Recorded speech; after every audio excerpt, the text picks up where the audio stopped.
Allah says in Surah Al-Imran chapter 3 verse 104, let there arise out of you a band of people that invite people to the truth. Let there arise out of the ummah a band of people that invite people to the truth, forbid them from doing what is wrong.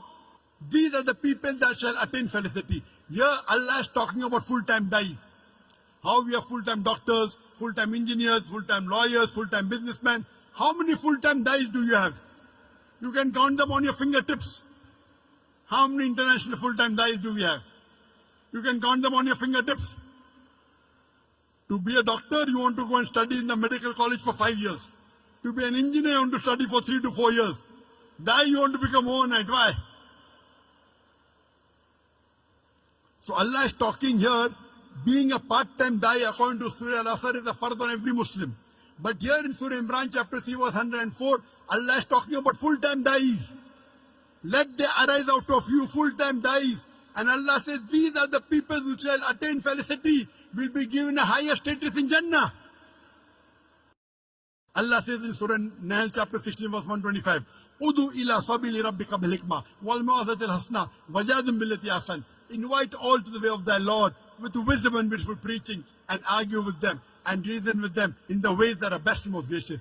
Here Allah subhanahu wa ta'ala is giving you another strategy of dawah. Udu ila sabili rabbika bil hikmah.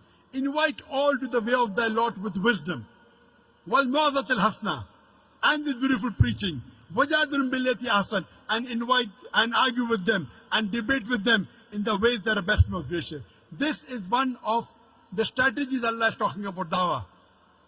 That invite people with hikmah and with beautiful preaching and argue with them in the ways that are best and most gracious. You know, many times when I go to give a talk, the organizers come and tell me, Professor Zakir, speak with hikmah, speak with hikmah. Trying to tell me, be soft. There are non-Muslims. Many people think hikmah means soft. Hikmah doesn't always mean soft. To know the context of this verse of Surah Nahl chapter 16 verse 125, go to the starting of the ruku. If you go few verses before, Surah Nahl chapter 16 verse number 119-20 onwards, it says, in Prophet Abraham is a beautiful example. That means, example of Abraham is beautiful. How he did dawah with the non-Muslims, with the pagans. He said that I want to worship sun.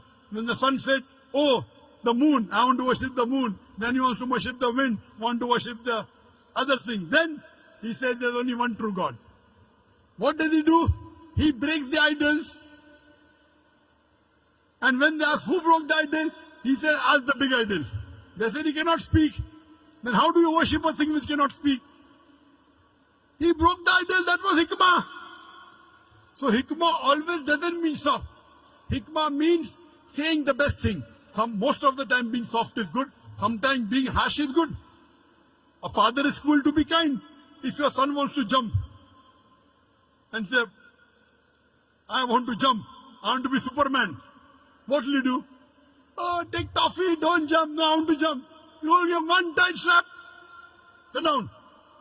No, I want to jump. I want to fly in the air. You will give one slap. Why? A father is cruel to be kind. Because slapping is the best, otherwise he'll die. So sometimes they have to be tough. Most of the time soft. So we as dais, we know our job. Allah says in Surah Nahl chapter 21 verse number 7 and Surah Nahl chapter 16 verse number 43 and Surah Anbiya chapter 21 verse number 7, Fas'alu ahli zikri in kuntum la ta'lamun. If you don't know, ask the person who is knowledgeable. This is my job. It's my profession. Being a dai. You can do. Brother Zakir, speak with hikmah. Telling me. I know what is hikmah. He doesn't know the Quran. So hikmah, most of the time is soft, but sometimes you have to be tough. So this is the guidance Allah gives. Udu ila sabili rabbika bil hikmah wal mau'azatil hasana wajadum billati ahsan. Invite all to the way of thy Lord with wisdom and beautiful preaching, and argue with them and reason with them in the ways that are the best, most gracious. Oh, Dr. Zakir, why do you debate? Allah is telling, وَجَادِلْهُمْ بِالَّتِي أَحْسَنُ. One of the translations argue, one of the translations debate.